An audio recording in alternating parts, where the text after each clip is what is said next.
ಅಂತ ನಾನು ಕೂಡ ಗೆಸ್ ಮಾಡಿರಲಿಲ್ಲ. ಸಾಕಷ್ಟು ಇದರಲ್ಲಿ ತೊಂದರೆ ಇಲ್ಲ. ಬಟ್ ಇದು ಇರೋದೇ ಪ್ರೋಗ್ರಾಮ್ 8 ದಿನ. 8 ದಿನದಲ್ಲಿ 2 ಟೆಸ್ಟ್ ಮಾಡಿ ಅಂತಾರೆ. ಹಾಗಂತೇಳಿ ಒಂದು ಟೆಸ್ಟ್ ಅಲ್ಲಿ 80 ಮಾರ್ಕ್ಸ್ ಮಾಡಕ್ ಹೋದ್ರೆ ಅಲ್ಲಿ 1-1.5 ಗಂಟೆ ತಗೊಂಡ್ಬಿಡುತ್ತೆ. ಮಾಡಿ 2 ದಿನ ಮಾಡಿ ಅಂತ ಅದರಂತೆ ಮಾಡಿದ್ವಿ, ಇಲ್ಲ ಅಂತಲ್ಲ. ಓಕೆ, ನಾಳೆ ಹಾಫ್ ಅನ್ ಅವರ್ ಮುಗಿಬಹುದು, ನೆನ್ನೆ ಹತ್ರ ಆಗಲ್ಲ ಅನ್ಕೊಂತೀನಿ. ಈಗ ನೀವು ಆಲ್ರೆಡಿ ಎಕ್ಸ್ಪೀರಿಯನ್ಸ್ ಆಯ್ತು ನೆನ್ನೆ, ಸ್ವಲ್ಪ ಕ್ವಿಕ್ ಆಗುತ್ತೆ, ತೊಂದರೆ ಇಲ್ಲ. 5 ಗಂಟೆ ಎಕ್ಸಾಕ್ಟ್ ಸ್ಟಾರ್ಟ್ ಮಾಡೋಣ ನಾಳೆ. ನಾನು ಸರ್ಗೆ ಬೈ 4:45ಗೆ ಕಂಪ್ಲೀಟ್ ಮಾಡಿ ಸರ್, ನೀವು ನಾವು ಇಮಿಡಿಯೇಟ್ ಆಗಿ ಟೆಸ್ಟ್ ಸ್ಟಾರ್ಟ್ ಮಾಡ್ತೀವಿ ಅಂತ ರಿಕ್ವೆಸ್ಟ್ ಮಾಡ್ತೀವಿ. ಆಗ ಟೀ ಬ್ರೇಕ್ ಸ್ವಲ್ಪ ಕಡಿಮೆ ಮಾಡಲಿ. ಸರಿಯಾಗಿ ಮಾಡೋಣ, ತೊಂದರೆ ಇಲ್ಲ.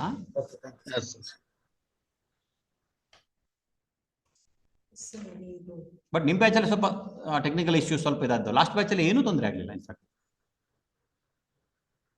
ಏನಪ್ಪ, ತುಂಬಾ ಕಡೆ ಮಳೆ ಬಂದು ಕರೆಂಟ್ ಪ್ರಾಬ್ಲಮ್ ಆಗಿದೆ ಸರ್, ಅದು ಸಮಸ್ಯೆ ಆಗ್ತಾ ಇದೆ ಆ ರೀತಿ. ಬಟ್ ಅದು ನಮ್ಮ ಕೈಯಲ್ಲಿ ಇಲ್ಲ ಮೇಡಮ್, ನಾವೇನು ಮಾಡಕ್ಕಾಗಲ್ಲ. ಹೌದು ಸರ್, ನೇಚರ್ ಆಗಿ ನೋಡಿ. ನೆನ್ನೆ ನೀವು ಎಷ್ಟು ಟೆನ್ಷನ್ ಆಗಿದ್ರಿ. ಹೌದು ಸರ್. ಅದಾದ್ಮೇಲೆ ಏನ್ ಖುಷಿ ಆಗ್ಬಿಟ್ಟು ಪಾಪ ನಮ್ಮ ವನರಾಜುಗೆ ಯಾರಿಗೋ ಬರಕೆ ಬಿಡ್ಲೆ ನೀವು. ಇಲ್ಲ ಸರ್, 17 ಅಷ್ಟೇ ಅಟೆಂಡ್ ಮಾಡಿದ್ದು. ಟೈಮ್ ಅಪ್ ಆಗ್ಬಿಟ್ಟು ಸರ್, ಆಟೋ ಜನರೇಟ್ ಆಯ್ತದ. ಹಂಗಾಗಿ ನಂಗೆ ಸ್ವಲ್ಪ ಟೆನ್ಷನ್ ಆಯ್ತು ಸರ್. ಬಗ್ಗೆ ಯೋಚನೆ ಮಾಡೋದು ಬೇಡ. ಇವತ್ತೇನು ನಾಳೆ ನೋಡೋಣ. ನಾಳೆ 5 ಗಂಟೆಗೆ ಇರುತ್ತೆ ನನ್ನ ಪ್ರಕಾರ. 5 ಗಂಟೆಗೆ ಎಕ್ಸಾಕ್ಟ್ ಸ್ಟಾರ್ಟ್ ಮಾಡೋಣ. 4:45ಗೆ ಸೆಷನ್ ಎಂಡ್ ಮಾಡಕ್ ಹೇಳ್ತೀನಿ. ಟೀ ಬ್ರೇಕ್ ಕಡಿಮೆ ಮಾಡ್ಕೊಳ್ಳಿ ನಾಳೆ, ಒಂದು 1/4 ಗಂಟೆ ಮಾಡೋಣ. ಮತ್ತೆ ಇನ್ನೊಂದು ಬಿಡಿ, ನಾಳೆ ಮಾತಾಡೋಣ. ಮತ್ತೆ ಇನ್ನೊಂದು ವಿಷಯ, dear participants, here is an announcement. Mute ಮಾಡಪ್ಪ. Dear participants, here is an announcement. As per our record, some of the participants have not yet been submitted the original permission letter. If you didn't submit the original permission letter, you please don't expect the certificate. Okay. I read out the names of those participants who have not submitted the original permission letter. Idara round up madadu. Sapna Gauri, Bapurao Dinaji Otode, Sulakshana Prabhakar Taltumbade, Dr. B.G. Nandan, Vannaraju SV, Dr. J.R. Vanna, Dr. Arun Kumar V. Banagar, Annapurna Gududuru, Dr. K.R. Manjula. These participants are requested to, in addition, Prakasha, course ID 159, Kirti Prasad, Kumara. All these participants are requested to send as early as possible the original permission letter through speed post or in person through your friends, colleagues, relatives, so on so. Okay. Let it reach by tomorrow evening. Okay. Otherwise, you will keep pending the certificates. Not for the particular participants, to all the participants you will keep pending. Okay. ನೀವು certificate, ನೀವು original permission ಲೆಟರ್ನ ಕೊಡೋವರೆಗೂ ಕೂಡ ಯಾರಿಗೂ ಕೂಡ certificate ಕೊಡೋದಿಲ್ಲ. ಅಂದ್ರೆ ಮೇಲ್ ಕಳಿಸುವಂಥದ್ದು, but ಅದನ್ನು ಕೂಡ ಮಾಡೋದಿಲ್ಲ. ಇಲ್ಲಿರುವಂಥ ಪಾರ್ಟಿಸಿಪೆಂಟ್ಸ್ 46 ಜನದ್ದು ಒರಿಜಿನಲ್ ಪರ್ಮಿಷನ್ ಲೆಟರ್ ಬಂದ ಮೇಲೆನೆ ಅಟ್ ಎ ಟೈಮ್ 46 ಜನಕ್ಕೂ ಒಂದೇ ದಿನ ಒಂದೇ ಟೈಮಲ್ಲಿ ಮೇಲಲ್ಲಿ ಸರ್ಟಿಫಿಕೇಟ್ ಬರುತ್ತೆ, ಸಾಫ್ಟ್ ಕಾಪಿ. ಹಾಗಾಗಿ ನೀವು ಈಗ ಅನೌನ್ಸ್ ಮಾಡಿದ್ನಲ್ಲ, ಇಷ್ಟು ಜನ ದಯವಿಟ್ಟು ಕಳಿಸಿದ್ರೆ ಅದನ್ನ ಫಾಲೋ ಅಪ್ ಮಾಡಿ. ಓಕೆ, ಕಳಿಸಿಲ್ಲ ಅಂದ್ರೆ ದಯವಿಟ್ಟು ಇವತ್ತು ಸಂಜೆ ಕೊರಿಯರ್ ಅಲ್ಲಿ ಅದ್ರಲ್ಲಿ ಕಳಿಸ್ಬಿಡಿ, ಸ್ಪೀಡ್ ಪೋಸ್ಟ್ ಅಲ್ಲಿ ಪ್ರಿಫರಬಲ್. ಯಾಕಂದ್ರೆ ನಾವು ಅದನ್ನು ಟ್ರ್ಯಾಕ್ ಮಾಡೋದು ಸುಲಭ, ನಮ್ಗೆ ರೀಚ್ ಆಗಿದೆ ಇಲ್ವೋ ಅಂತ ಹೇಳಿ, ಆ ಕಾರಣಕ್ಕೋಸ್ಕರ. ಅದರ್ವೈಸ್ ನಿಮ್ಮ ಫ್ರೆಂಡ್ಸ್ ಇದ್ರೆ ಕಳಿಸ್ಕೊಡಿ, ತೊಂದರೆ ಇಲ್ಲ. ಎಸ್ ತೌಫೀಕ್, ನಾನು ಕಳಿಸಿದ್ದೀನಿ, ನಾನು ರೀಚ್ ಆಗಿದೆ ಸರ್. ತೌಫೀಕ್ ಕುಡಿಗೆ ಅಂತ ಹೇಳಿ ನಿಮ್ದು ಕಳಿಸಿರ್ಬೋದು, ನೀವು ನಮ್ಗೆ ಇನ್ನೂ ರೀಚ್ ಆಗಿಲ್ಲ. ಆ ಕಾರಣಕ್ಕೆ ನಾನು ಅನೌನ್ಸ್ ಮಾಡ್ತಾ ಇದ್ದೀನಿ. ಕಳಿಸಿದ್ರೆ ಡೋಂಟ್ ವರಿ. ಆಲ್ರೆಡಿ ಕಳಿಸಿ ಒಂದು 1 ವೀಕ್ ಆಗಿದೆ ಸರ್. ನೀವು ಯಾವ ಮೂಲಕ ಕಳಿಸಿದ್ರಿ? Ordinary post, speed post? Speed post ನಲ್ಲಿ ಕಳಿಸಿದ್ದೀನಿ ಸರ್. Speed post. ನನಗೊಂದು ಅದು ವಾಟ್ಸ್ಆಪ್, ನೀವು ಇದನ್ನ ಚೆಕ್ ಮಾಡಿ, ಟ್ರ್ಯಾಕ್ ಮಾಡಿ, ನಮ್ಗೆ ರೀಚ್ ಆಗಿದೆ ಇಲ್ವಾ ಅಂತ ಹೇಳುತ್ತೆ, ಗೊತ್ತಾಗುತ್ತೆ.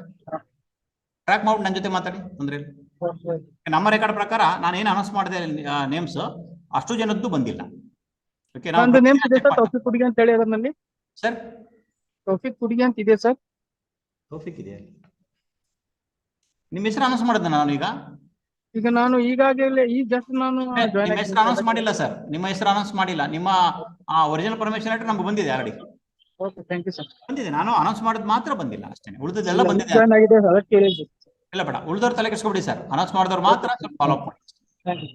ಎಷ್ಟು ಬೇಗ ಕಳಿಸ್ತೀರಾ ಅಷ್ಟು ಬೇಗ ನಿಮಗೆ ಸರ್ಟಿಫಿಕೇಟ್ ಸಿಗುತ್ತೆ ಅಂತ ಅಷ್ಟೇ, ಇನ್ನೇನಿಲ್ಲ.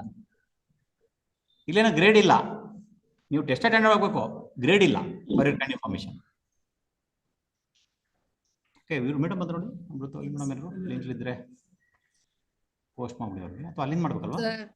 ಅಲ್ಲಿ ಹೇಳ್ಬಿಡಿವ್ರೆ. ಮೇಡಮ್ ಇದ್ದಾರೆ. ನಮಸ್ತೆ ಮೇಡಮ್. ನಮಸ್ತೆ ಮೇಡಮ್. ಪೋಸ್ಟ್ ಮಾಡಿಸ್ಬಿಡಿ, ಅಲ್ಲೇ ರೆಕಾರ್ಡಿಂಗು ಕೊಡ್ಸ್ಬಿಡಿ, ಕೂತ್ಕೊಂಡು. Be careful. ನಮಸ್ತೆ ಮೇಡಮ್.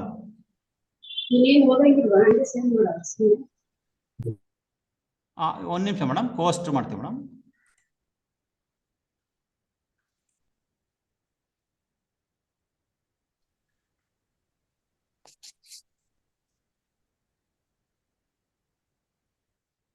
ಮೇಡಮ್ ಕೋಸ್ಟ್ ಮಾಡಿದೆ ಮೇಡಮ್ ತಮ್ಮನ್ನ. ಓಕೆ ಮೇಡಮ್, PPT ಶೇರ್ ಮಾಡ್ಕೊಳ್ಬಹುದು ಮೇಡಮ್. ನಾನು ಮೀನ್ ಟೈಮ್ ನಿಮ್ಮ ಇಂಟ್ರೊಡ್ಯೂಸ್ ಮಾಡ್ತೀನಿ madam. Yes madam, yes madam, ICT. Yes madam, full screen ಮಾಡ್ಬಿಡಿ ಮೇಡಮ್ ದಯವಿಟ್ಟು. Okay madam, fine madam. Dear participants, good afternoon to all of you once again. And for this session, we have with us Dr. C. Amruthavalli Madam as a resource person. Dr. C. Amruthavalli Madam is serving at present as a associate professor at Department of Studies in Genetics and Genomics, University of Mysore. In fact, she obtained her master's in zoology and PhD both from Bangalore University. And in addition, she also obtained postgraduate diploma in multimedia and animation and a diploma in programming. She served earlier as a lecturer, then as a associate professor at the Center for Information Science and Technology at the University of Mysore. Her area of specialization is neuroendocrinology, bioinformatics, genomics and proteomics, molecular modeling, drug designing, graphics and animation, computational statistical analysis, etc. She also designed and developed a good number of courses like PG diploma in bioinformatics, MSc in bioinformatics, PG diploma in animation, MS animation, MSc IT, etc. She also served as a chairman member of many committees related to computer science and also related to genetics and genomics. And she published 30 plus research papers in reputed journals of national and international reputation and 6 books. And she also designed many websites, and she also developed sequence analysis software in Java, C++, etc. And she also guiding a good number of PhD students, and she also conducted and organized a good number of workshops at a national and international level. And she also guiding many projects related to MSc bioinformatics and BE biotechnology. And since 15 years, she's in a training and consultation division. And she also completed good number of research projects as a project investigator, like the projects sponsored by UGC, DBT, etc. With this brief, I welcome immediately Dr. C. Amruthavalli Madam to this online lecture session on behalf of all the participants through online, and also on behalf of the HRD Center, MMTTC and Institute of Mysore. Madam is going to do a lecture now on the topic Information Communication Technology in Education. Over to Dr. C. Amruthavalli Madam. Please, Madam.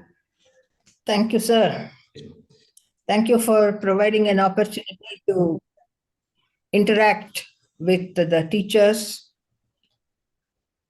So the topic that I am going to discuss with you people today is the ICT in education. ICT stands for, specifically, it's a communication technology. You are using internet, you are using the various computer and other gadgets and hardware, specific softwares.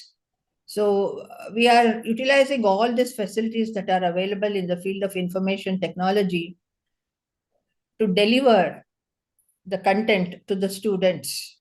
So what all way in we will be able to utilize this technology in education, we will discuss today. So one of the famous quote that I am showing here, the education is the most powerful weapon which you can use to change the world. So this was mentioned by Nelson Mandela, a great man.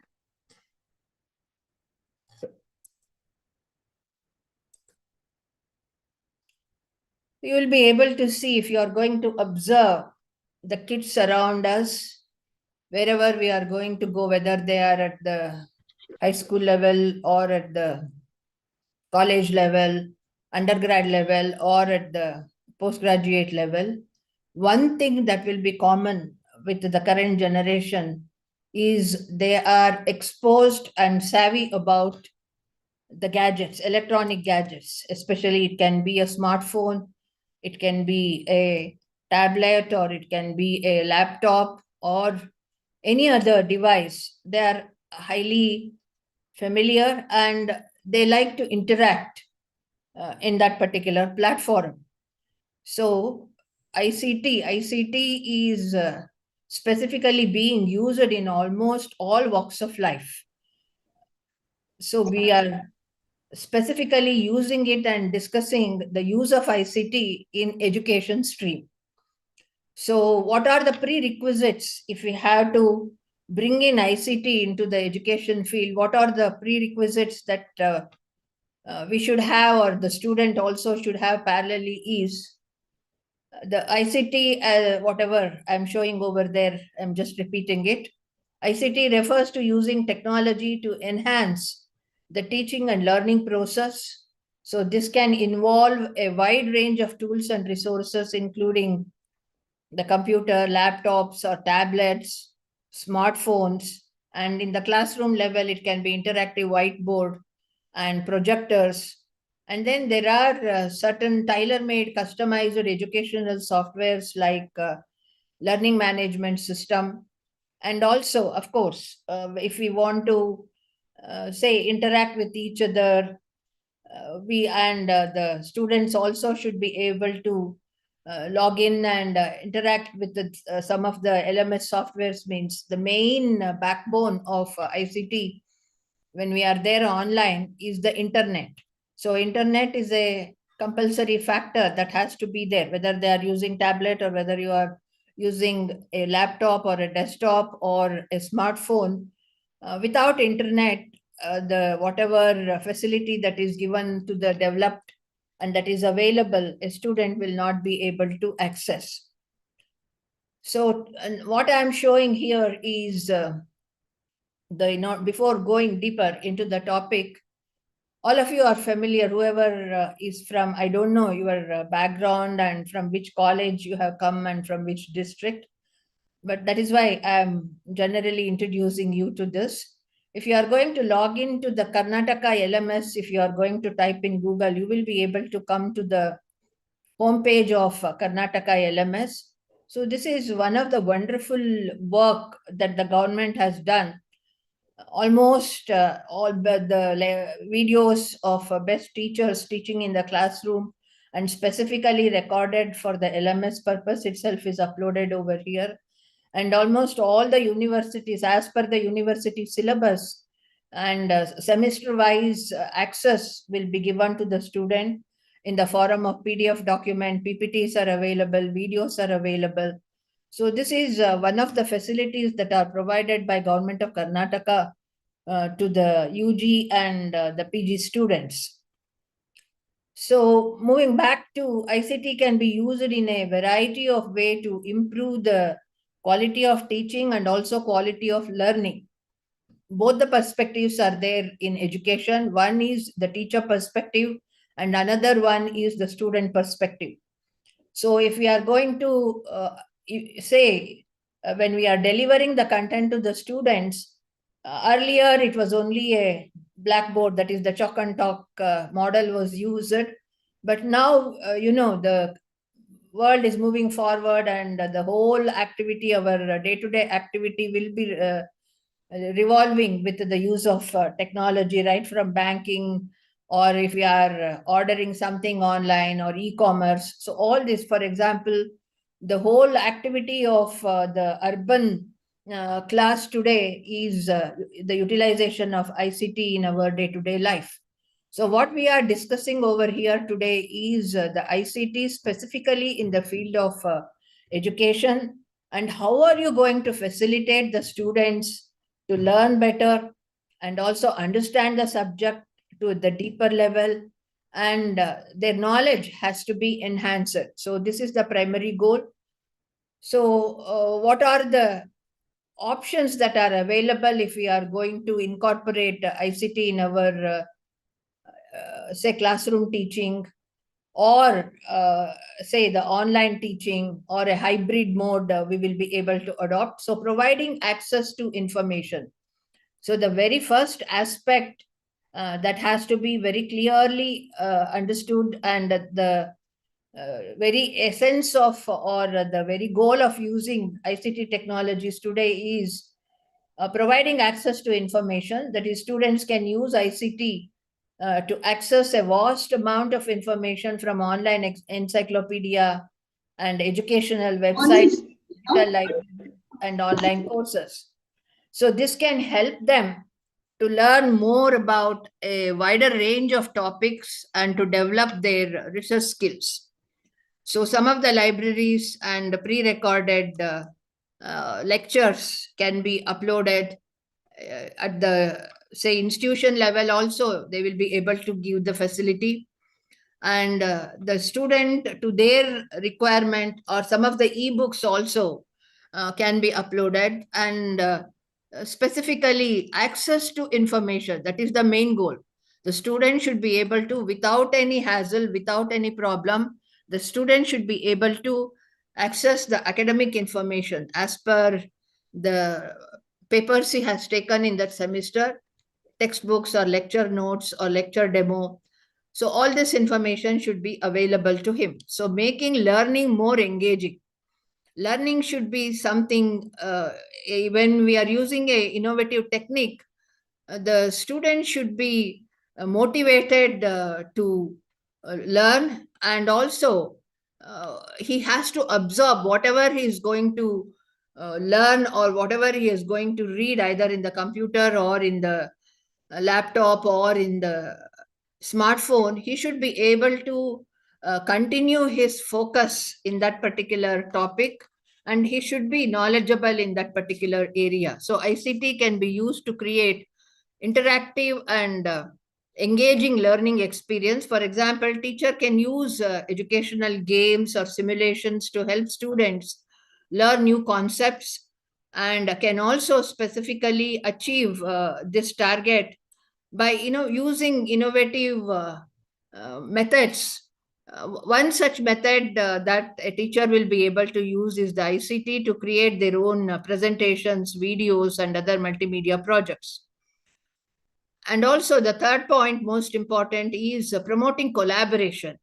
So ICT can be used to promote collaboration between the students in the same institution or outside the institution. From one college student will be able to collaborate with the students of other college. Or in research, what is going to happen, if we are going to see a research paper, we will be able to, in today's technology, within no time, we will be able to communicate with them through email, and then we will be able to interact with them. And what we are doing in research, we can discuss, and their comments and suggestions can be taken.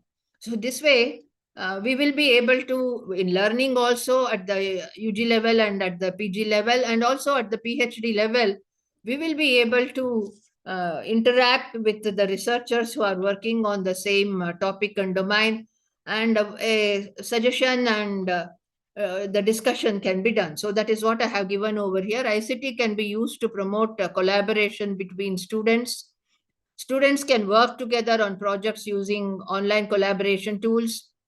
They can also communicate with students from other schools or colleges within the country and as well as outside the country, around the world. So here the boundary of a country will not be a barrier.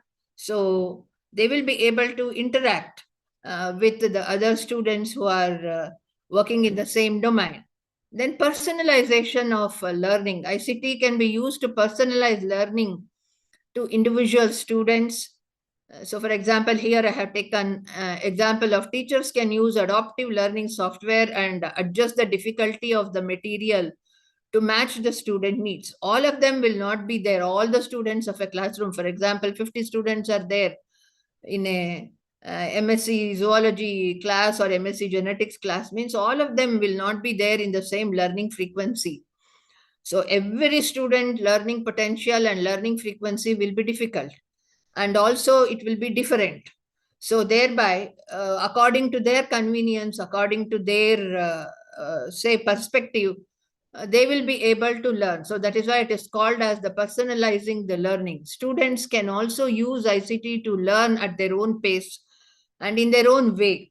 So whatever that is delivered in the classroom, it will be recorded and given to them, or the course material is given to them, PPTs are given to them, and e-books or textbooks are given to them, means they will be able to go through those information, and whatever material that is given to them, learning material, they can at their own pace, they will be able to learn. So developing digital literacy skills.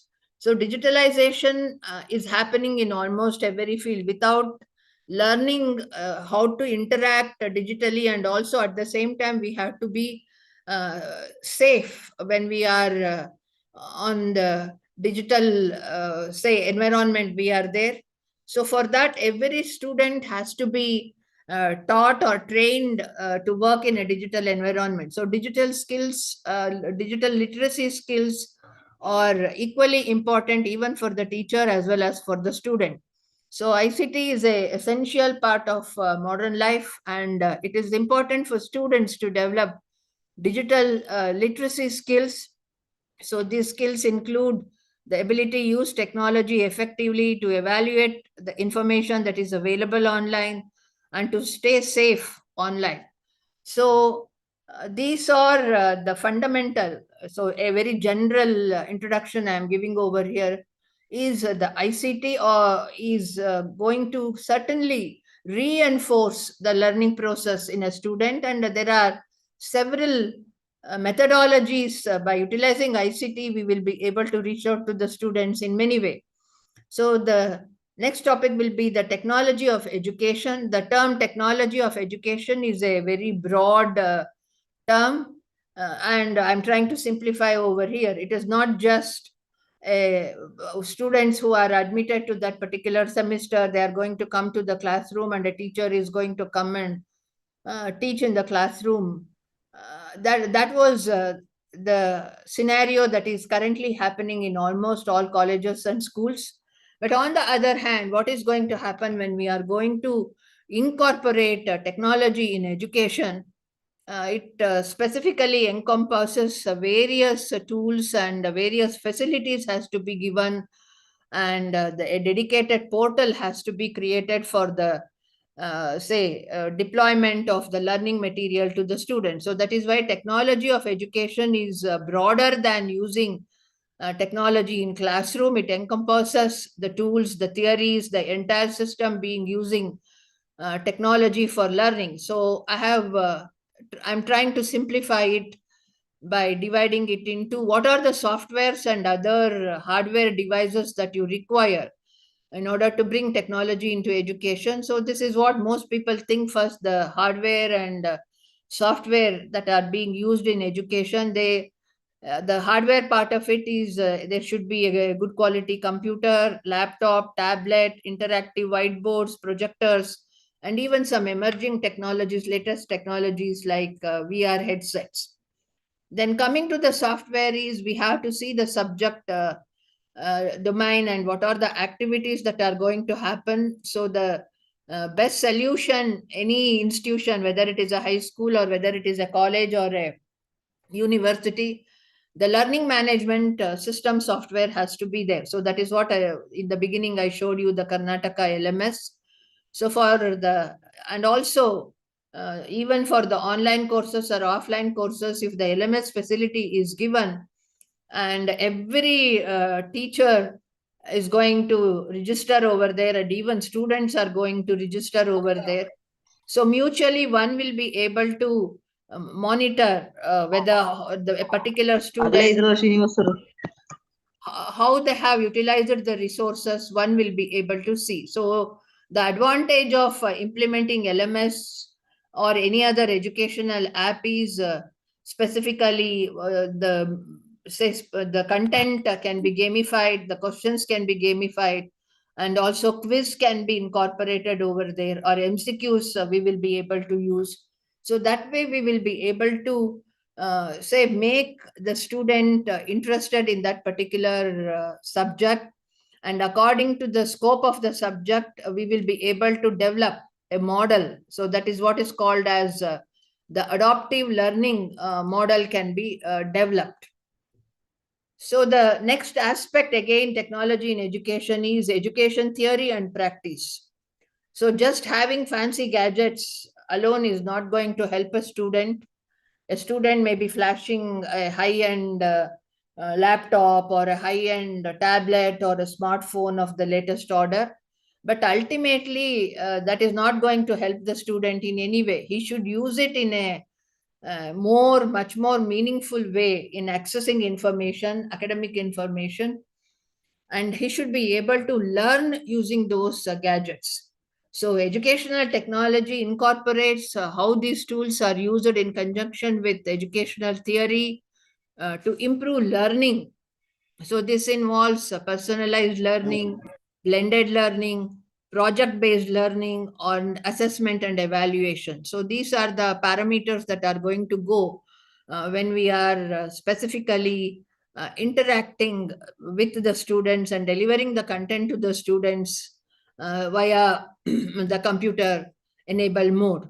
So personalized learning is tailoring the learning experience to individuals' students' requirement. And also, some of them will be very fast learners and some of them will be below average learners. So that is why I have used a common term over here, the pace of the student. According to the pace of the student, one will be able to use the technology to learn the things. And for that, the software, whatever LMS software that we are going to provide, it should be adaptive software. Then coming to the second part of educational theory is the blended learning. So parallelly, traditional classroom instruction, regular as per the timetable, the classroom teaching is also going to happen. But on the other hand, the student is also facilitated with the online learning resources, and online activity platforms are available to him in that particular subject. So that is called as a blended learning, and blended learning and personalized learning is, as per the survey, it is improving the understanding of the subject in the students. So project-based learning, use technology tools for students to create presentations, multimedia projects, or collaborate on online assignments. So assessment and evaluation. So the most challenging part for a teacher will be to assess and evaluate a student very accurately. So utilizing technology for online quiz, tracking student progress through software, and providing data for the teachers to adjust their approach. So we will be able to evaluate them, whether they are comfortable with the current model or do they require any modification in that facility. One will be able to evaluate over there. So coming to whatever ICT or whatever the technique or model that we are going to use, today, if you are going to see, many big corporate companies are jumping into the field of education in the form of edutech industry. So no more education is a classroom confined teaching. So many corporate giants, they are coming and investing in the edutech platforms. So edutech refers to the entire ecosystem of companies developing and supplying educational technology products and services. So this is the most challenging part. So it includes educational software development, hardware manufacturers. So customized tablets can be given to the students with fully loaded course content. For example, somebody is specifically a student of second year PUC, means what are the subjects that he has taken in that course. The content of that particular course can be preloaded in a tablet so that they don't have to search in the internet. So that way the hardwares can be highly customized. E-books can be loaded, required e-books, questionnaires, quiz, and also the study material and the classroom teaching videos. All of them can be loaded in the customized laptop or a tablet. And it will, if it is a tablet, it will work out much cheaper also in the mass production, and thereby customizing the hardware manufacturers with focus on educational applications. And now current scenario, you are going to see so many online commercial platforms are available for the students for NEET and GRE, GATE, and also for second PUC. So online learning platform providers, so in a very professional way, they would have developed the software and a login ID and password. The student will be able to log into their portal online, and then they will be able to get the content. So the field of educational technology is constantly evolving as new technologies emerge and new ways of using them are being discovered. So research is continuously going on. With the only goal is how to make the students more knowledgeable and more productive, and how to upskill the students. So under that category, there are multiple words we are going to hear, buzzwords we are going to hear: computer assisted instruction, computer aided learning, or computer managed learning. So these are so many types of buzzwords we are going to hear. So if you are going to see any education research paper, very commonly you are going to hear these buzzwords: synchronous learning, asynchronous teaching, online teaching, offline teaching. So these are so many types of parameters that we are going to specifically see. So now what I'm going to discuss is the computer assisted instruction. So sometimes referred to as a computer aided instruction. So it is a specific type of educational technology that uses computers to deliver and manage instruction. It's narrower than the general concept of ICT in education.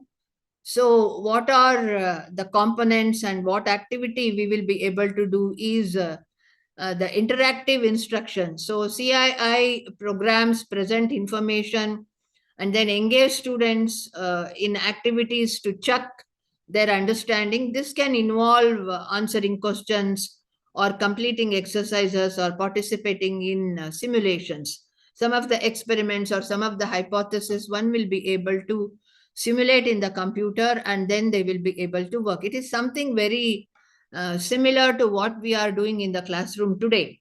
Physically, what activity we are going to do? We are using, say, the LED projectors or overhead projectors, so that the content can be very neatly structured as per the syllabus. One will be able to structure it, and then the content can be delivered, and it will be a two-way discussion. The student will be able to interact, or in between small questions can be given to the students to answer during the course of the lecture, so that the whole process utilizing a computer, one will be able to analyze and see that the student is going to absorb information in a better way. So delivery methods. So there are various computer assisted instruction delivery forums.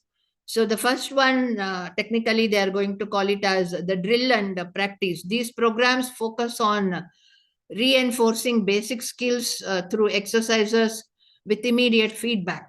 So assessing the level of the student, knowledge level of the student, what he knows, what he doesn't know, that assessment has to be made.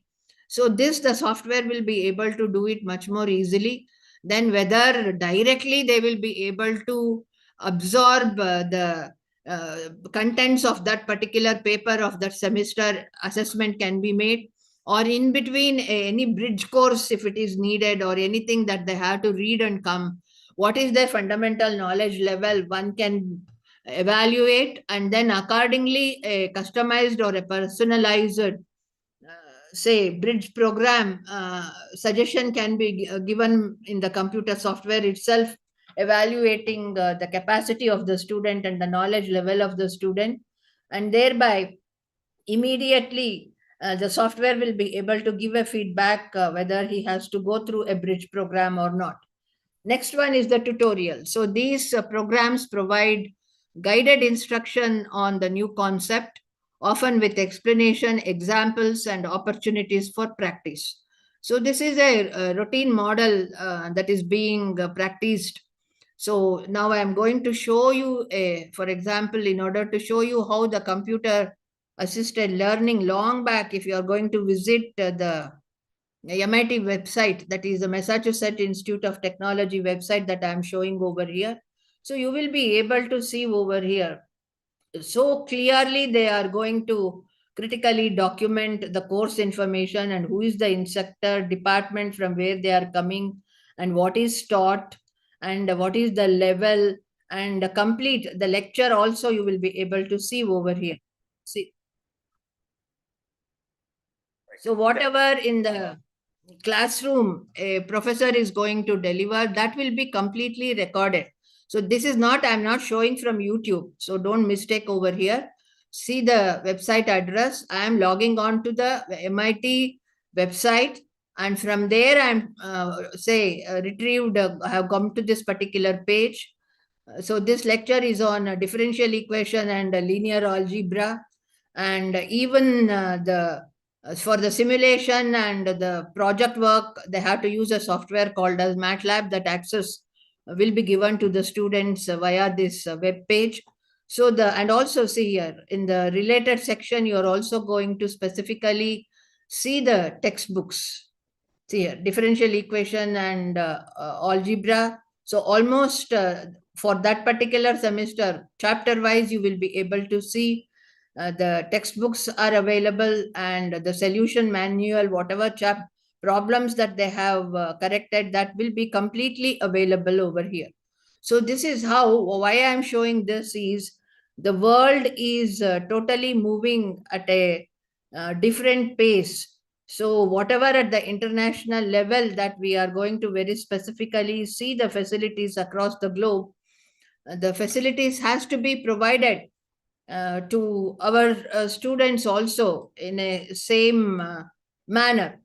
So tutorials, that is what live only I have shown. If a professor's lecture is recorded, classroom lecture is recorded and uploaded in the university website, accordingly whoever student who is interested or who has missed or who is unable to understand in one delivery will be able to rerun that video again and again, and whatever board work that the teacher has done, that a student repeatedly in his own pace, he will be able to go through and he can learn it.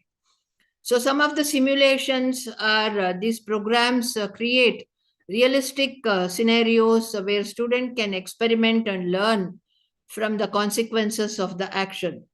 So somewhere, wherever the practicals are there, for the subject, wherever practicals are there, or economics and other subjects, they will be dealing with lot of data.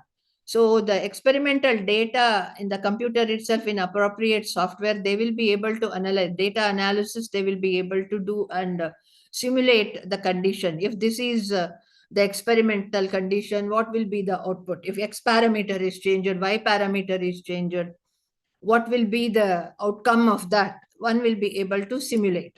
So that is why it is a very challenging facility that can be given to the student for the better, in order to have a better understanding of the subject. So what are the benefits of the computer aided instruction is the individualized learning. Some CI programs can adopt to the student's pace and level, offering more challenge and additional practice if it is needed. So the very first step of CI is the evaluation process that is going to happen. The student has to be evaluated. What is his level? So whether for example, if he is coming for a BSc level entry, means whether is he clearly understood whatever major papers, major subjects he is going to take, whether his fundamental knowledge is good, or otherwise does he require any enforcement program. That can be assessed very clearly. So that is why it comes under the individual learning. So evaluation of a student, and then whether he will be able to understand what is delivered in the class in that particular semester. So otherwise, if there is a lacuna in his understanding, means that has to be bridged. Then engaging content, interactive elements, multimedia and game-like environments can make learning more engaging for students. So this is only digitally we are doing it using the multimedia facility like text, voice, graphics, video, and all that. Earlier also, I remember in my college days, they used to bring the formaldehyde preserved models, and also they used to specifically bring certain charts over there, well written and well explained charts they used to display in the classroom. And also say if they wanted to show the heart, chambers of the heart, or the eye anatomy, if they had to show, they used to bring certain models to the class, and then they used to explain using those education models physically. So the same thing we are doing over here. Wherever required, we will be able to utilize the graphics and other video to enforce the student to understand in a better way. So immediate feedback, the second advantage of CAI is the student can get instant feedback on their answers, allowing them to correct their mistakes and solidify their understanding. So if time to time, if we are going to give them the quiz, then they will be able to, in an interactive way, they will be able to answer the quiz on the topics covered in that day. And thereby they will be, evaluation will be instantaneous, and thereby they will know where they have done the mistake and they can correct their mistake. So varied learning styles is CII can cater to different learning styles by offering information in various formats like text, audio, and visual. So this is where your multimedia format is going to come in. So specifically, there are also every model or teaching model or every technology that we are going to adopt is going to have its own pros and cons. So no system is, we can't talk only about the benefits alone. Limitations are also there for CII. That is oversimplification. The first drawback will be the oversimplification. That is, CII programs may not be able to capture the full complexity of the subject. So in deep or the processes that are absolutely required on that particular topic, by the breaking down of the content in the delivery system, it can be oversimplified. So that is again a hazard that we are going to see. So limited interaction. So while interactive, CI primarily relies on student-computer interaction, not teacher-student interaction, which might not be ideal for all topics or students who thrive on social learning. So technology dependencies, effective use of CII lies in the access of computers and proper technical functioning. So in a country like India, we have to give a very deeper thought to the third point I have given. How many of our students, they are capable of having a laptop, internet facility, and or a desktop or a smartphone?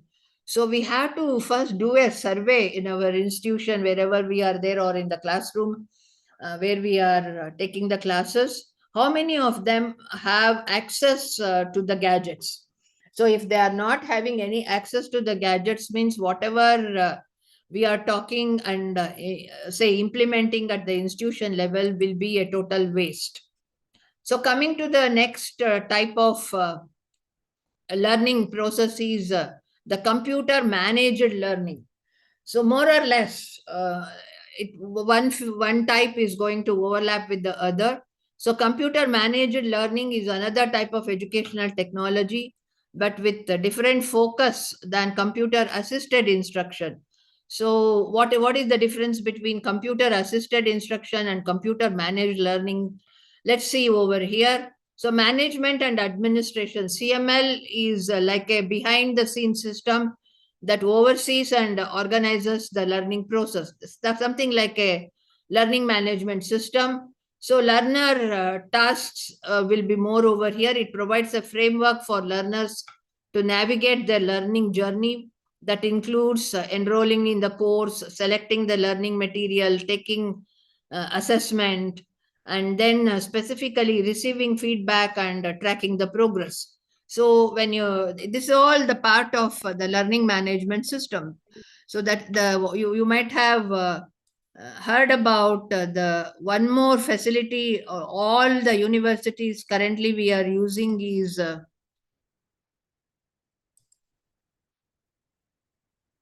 the UUCMS.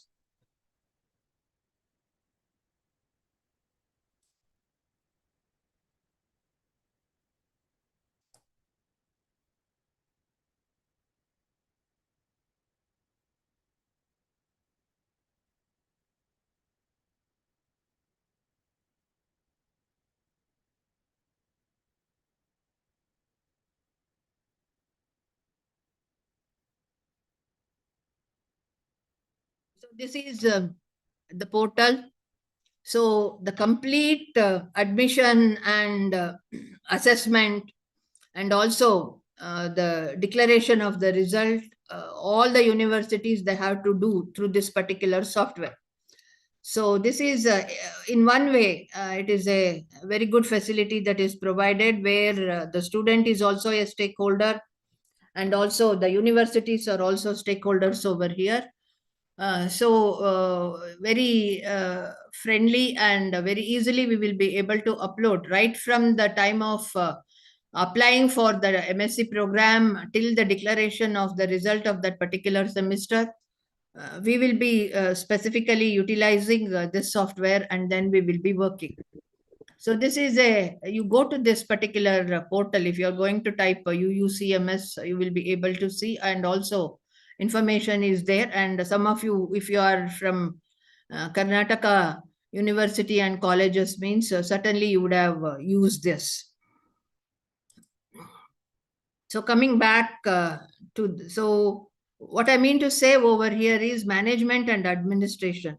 So management and administration, one will be able to clearly right from enrolling for the student enrollment to the courses, and selecting learning material, taking assessments and receiving feedback, and tracking the progress can be very effectively done. We will be able to do it in this particular software. So CML functionalities is, the first one is the diagnostics. That is, CML systems can assess students' current knowledge level in a subject.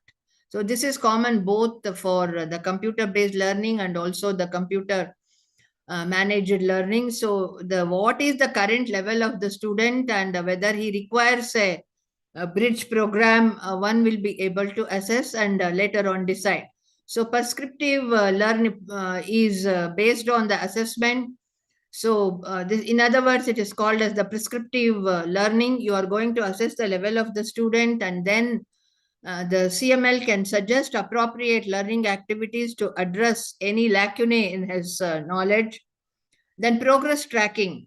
The system monitors students' progress throughout the course, providing data for instructors and learners themselves. Both teacher and student are the stakeholders over here. So very easily they will be able to track the progress of the student, how many chapters they have, and how many hours they have seen that particular content, and how many questionnaires they have answered over there.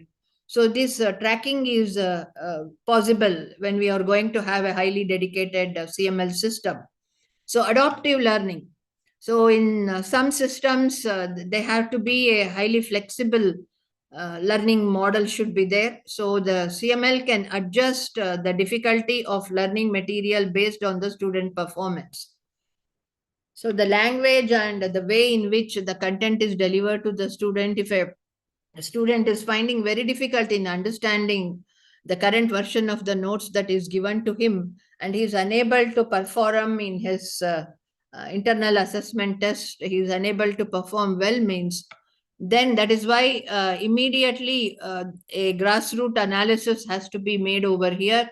And what exactly is the problem with the student, we have to see. And if they are having any difficulty in understanding the learning material, so that can be modified to the individual student's need. So tracking, since tracking is very good over here in the LML learning management system software, we will be able to clearly know the performance of each and every student in the form of different graphs, and subject wise, topic wise. One will be able to generate the statistics over here, and accordingly, what is the problem, one will be able to know. So Similarly, like the computer assisted learning or computer based learning, CML also has got certain benefits and also disadvantages.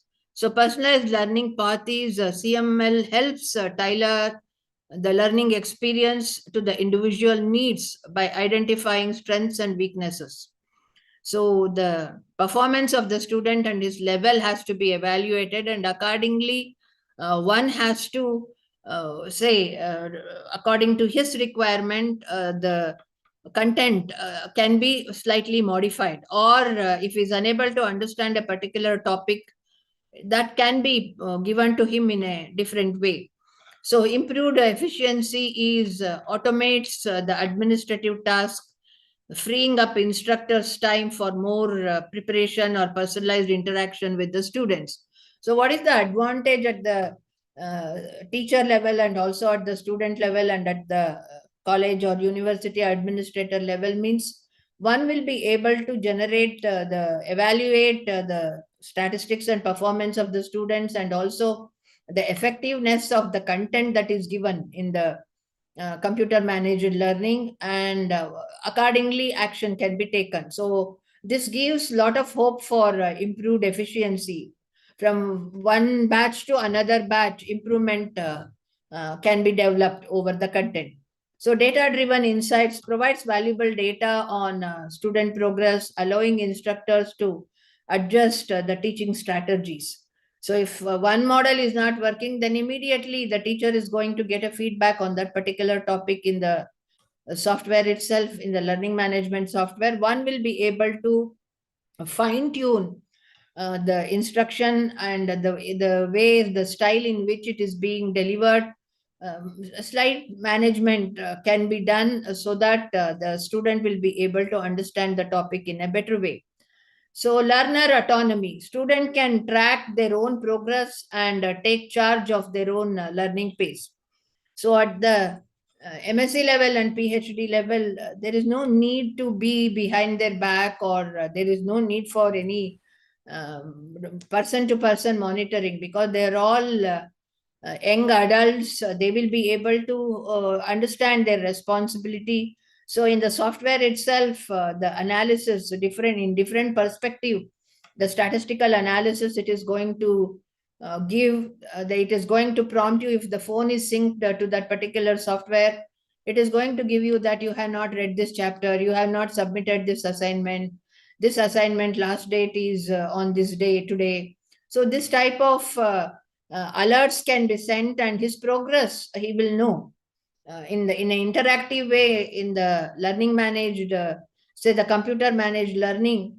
This is the advantage the student is going to have, and parallelly parents also can be given a option to log in, and they will be able to check on their students' progress.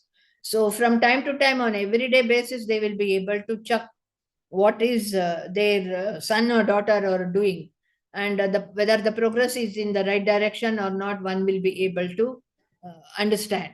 So coming to as I said, every system has got its own drawback and limitations.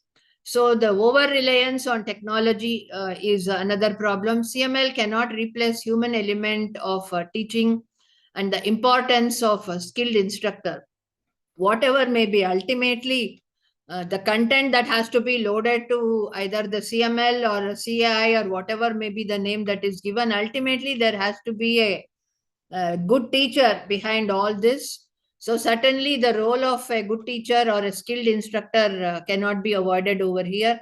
His role always will be there, and something like person to person, student to teacher interaction is something that is beyond any computer interface. So limited scope, there is the next problem. So CML excels in managing the administrative aspects and progress tracking, but may not directly deliver instructions like CAI. So CAI is going to deliver where the student is lacking and where he has gone wrong and what has to be done. But in CML, it is not going to directly prompt the student, or it's not going to instruct the student what he has to do. So data privacy concern. So this is again a valid problem that we are going to face with the computer managed learning, ensuring the responsible management of student data collected through CML system is very crucial. It becomes an institutional responsibility that whatever the data that is there, that has to be very critically and carefully managed, and the privacy of the student data has to be maintained. So coming to the next topic will be the, say, the computer specifically aided learning or computer managed learning or computers in technology in education, whatever may be the name that will be given. So this is again something we will be able to look into in a very serious way. So encompassing the learning experience that uses a computer, so it incorporates both computer assisted instruction and also computer managed learning. So along with many other applications of technology in education. So what does it involve is a wide range of tools and resources are needed over here. So computer-based learning utilizes various technologies like computer, tablet, educational software, learning management system, and online courses, and even engaging technologies like VR.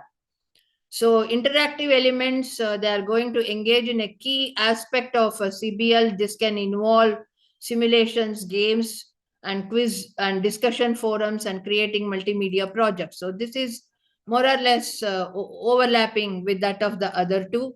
So delivery methods of CBL can be delivered in various formats: self-paced learning, blended learning, and so these are some of the overlapping elements that you are going to see here.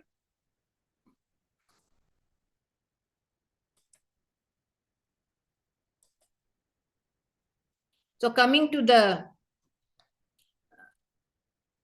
innovative methods and innovative models that can be used in learning.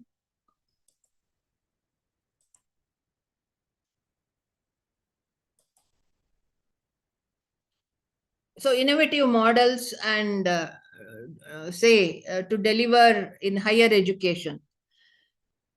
So what currently most of the universities in India, I'm not talking about outside the country, in India or especially in Karnataka, the traditional lecture-based model of higher education is evolving thanks to the technology and changing student landscape. So now today, it is a student-centric teaching practice is coming into picture. So here are some innovative models for delivering the in higher education specifically. So platform facilitator, universities are moving towards becoming platforms that connect learners with various educational resources. So online courses from other institutions or platforms like Coursera and edX. So there are so many open source or paid platforms that are there. So in that, the MOOC is also a major facility that is available to the students. So they will be able to enroll for any program offered via MOOC, and then they will be able to learn the things. And of course, today there are so many commercial portals are there. Even IITs are coming forward with online courses, and most of the American universities, they are offering certain online programs. For that, a student can register, and some of the courses will be totally free if you want to just go through without taking the examination. Hardly a very small amount of registration fee has to be given. Otherwise, if you don't want to be certified, then no need, the heavy amount is not needed to undergo the training over here. So one of the major platform in this particular line is even IIT Madras is offering certain programs in the online mode, and IIT Bombay, IIT Delhi.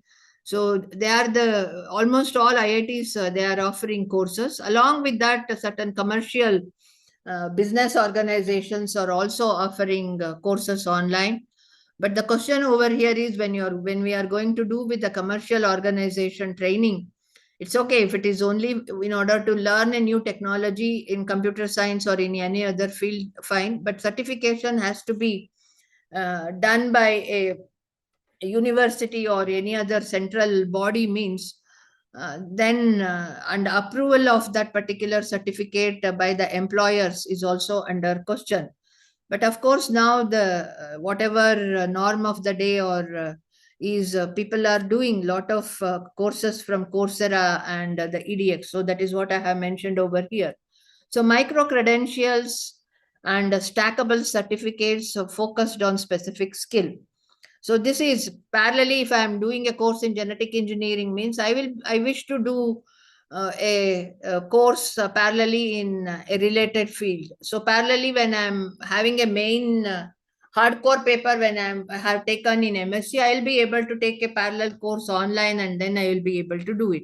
It is something like, now I'm a Java programmer or a Python programmer. I want to learn something latest that has come, like Amazon web server or any other technology that I have to learn. Even when I'm working, I'll be able to do it parallelly. So that is why the micro credentials and stackable certificates, that is going to facilitate the person who wants to do the course, so that that learning is going to help him in getting a better job.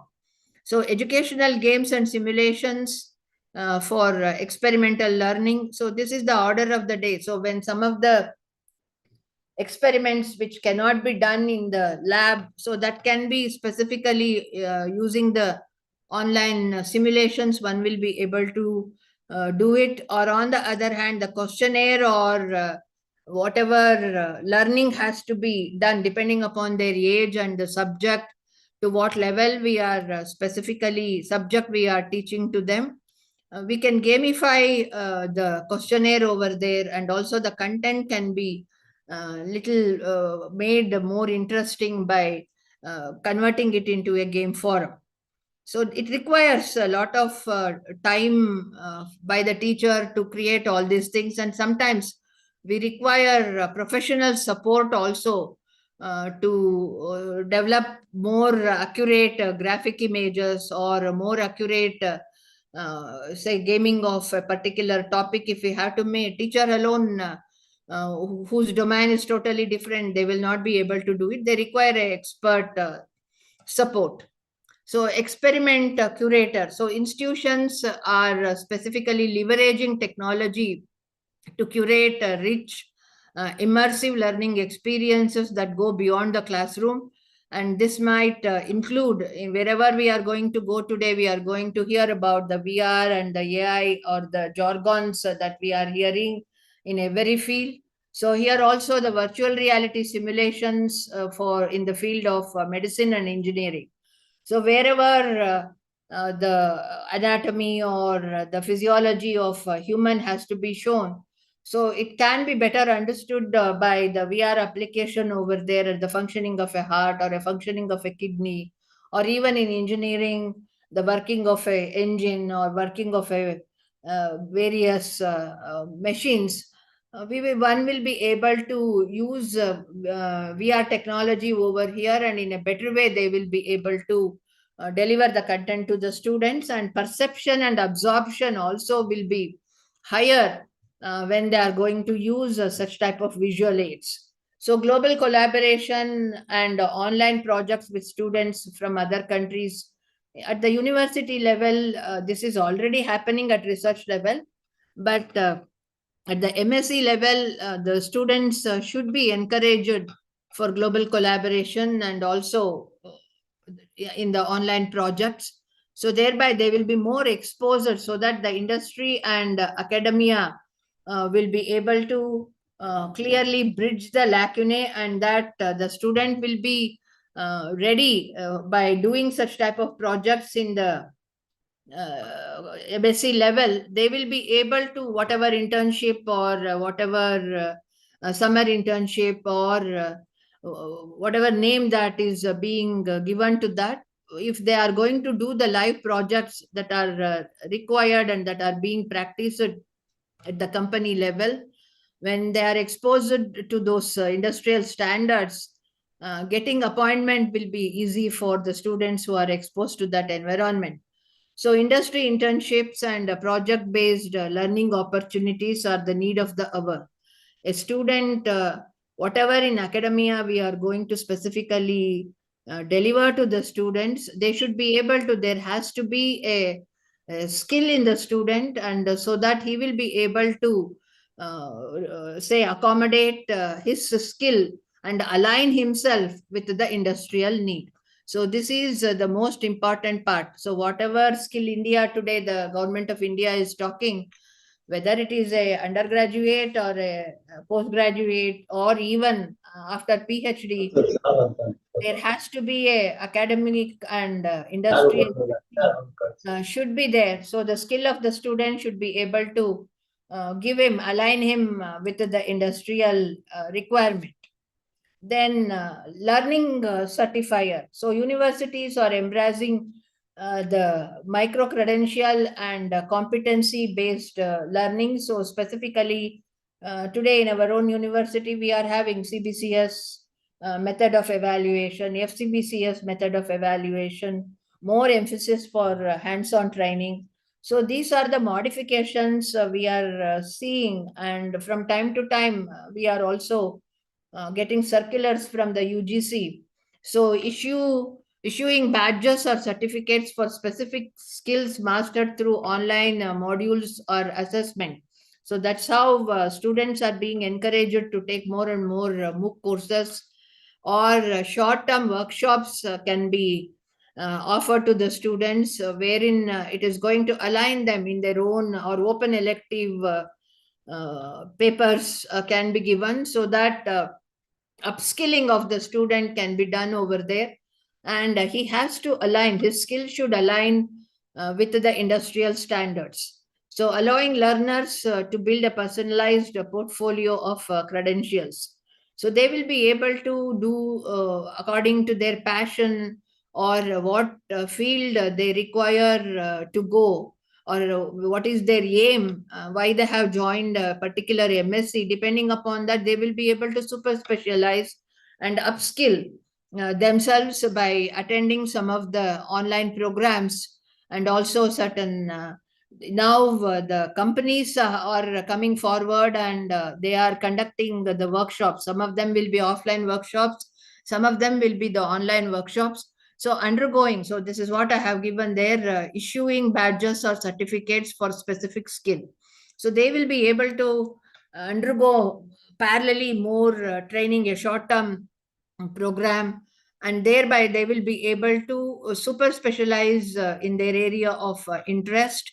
And at that time, what is going to happen, though all of them are going to get MSc in computer science or MSc in genetics, they are going to get, but every student's portfolio will be a personalized portfolio because he had done parallelly so many other certificate programs.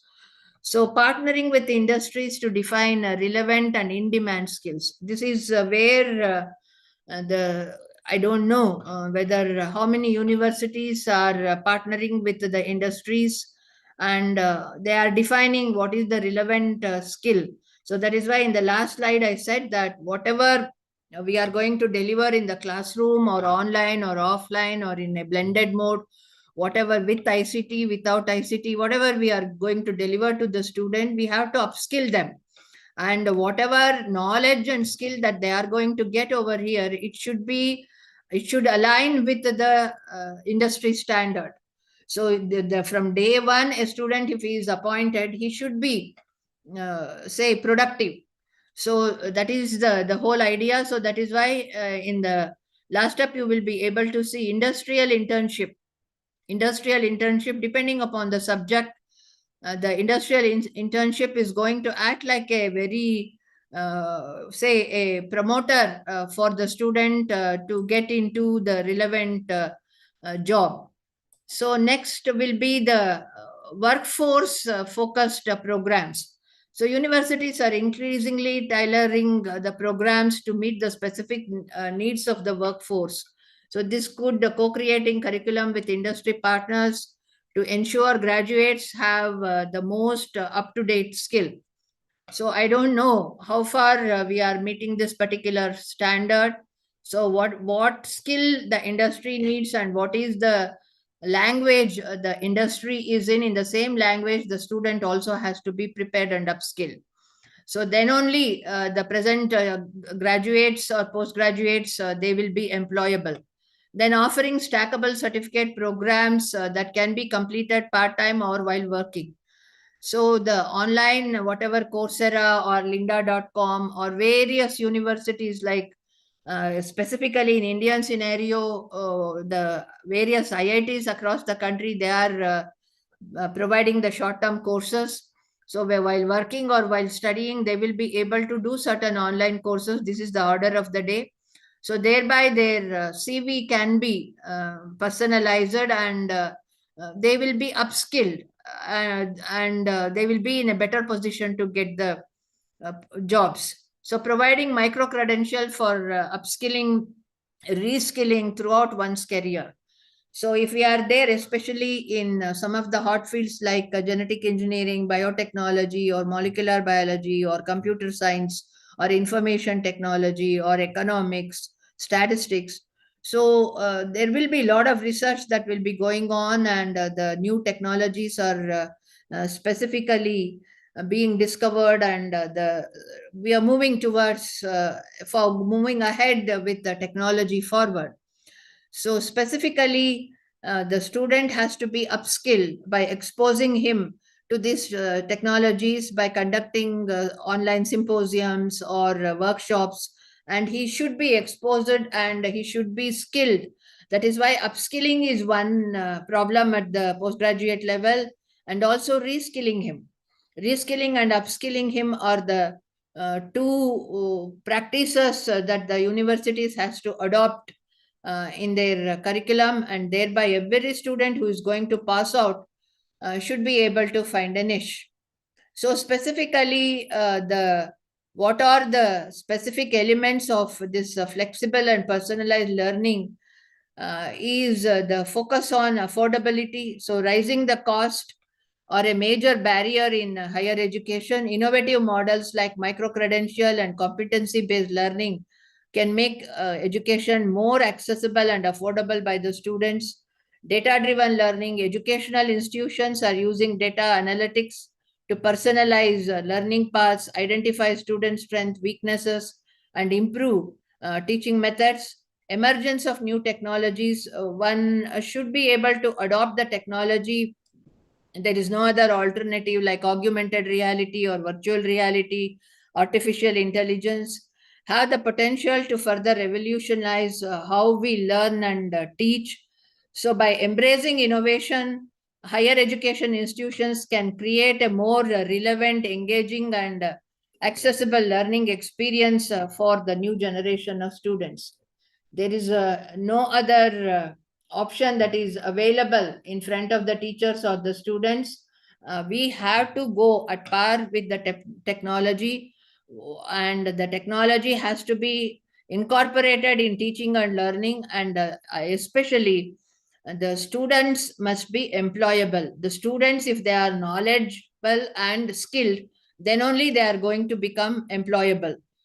So this is what the relevance of the application of ICT. So very briefly, I'm going to talk about hardly for 2 minutes. I'm going to give you a picture about how the e-content scenario and what is the timeline of e-content delivery. So early between 1960 and 80, we are going to say that it is a machine readable catalog standard was developed in the electronic organization of bibliographic data, paving way for the digital libraries. And then in the same year, somewhere around 1970, you can see the online public access catalogs, OPACs, were available. So enabling library users to search for physical resources electronically in a library. And then by 1970, they saw the development of bibliographic databases offering digital access to citations, abstract, and scholarly articles. And by 1980, CD-ROM databases were available. So we all used the CD-ROM database in IISc, and there we were taking the reference. so become prominent, providing more portable, user-friendly way to access information electronically. So per reference, in INSDoc, they were charging 3 rupees per reference, and if we wanted the abstract, still higher. So all of us have used the CD-ROM database. In the duration of 1990 to 2000, if you are going to take the rise of internet occurred during this particular time. The invention of World Wide Web in the early 90s revolutionized access to information. E-resources truly boomed with the internet's widespread adoption. So online databases, PubMed and other e-journals was available, and in 2000 saw a explosion in the e-books with the development of e-readers and digital library, making them. So Kindle, Amazon Kindle was the first one to come in the form of a tablet, and there we will be able to purchase and download the e-books into that Amazon Kindle. So now currently 2000 onwards, now we are there in an era of open access and technological advances. Now most of the libraries, they are specifically have the open access to certain extent. Open access movement gained momentum by 2000, advocating for free online access to scholarly research. This led to the creation of open access repositories where researchers can share their work, and the rise of e-learning platforms and massive open online courses. In short, it is called as the MOOC. MOOC is very popular among the PG students. So expanded access to education and training opportunities globally. And then the development of multimedia resources like educational games, simulations, podcast further enriched the e-resource landscape. Emergence of mobile technology is again added advantage, like smartphones, tablets have made e-resources even more accessible, allowing users to learn and access information on a go. So what is the future? So where are we moving ahead? So whatever the words that you are hearing, like artificial intelligence, virtual reality, e-resources is likely to become more interactive and also focus on accessibility. So artificial intelligence in every field, the buzzword is being used, could personalize learning experiences, curate relevant resources, provide intelligent search functionality. Similarly, the virtual reality or augmented reality could create a highly unbelievable environment. You will be able to immersive learning environment and enhance engagement and understanding of the subject.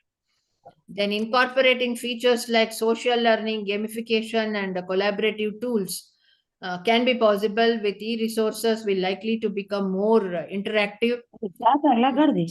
And then focus on accessibility will remain crucial, ensuring e-resources are inclusive and cater to specifically diverse learning needs and abilities.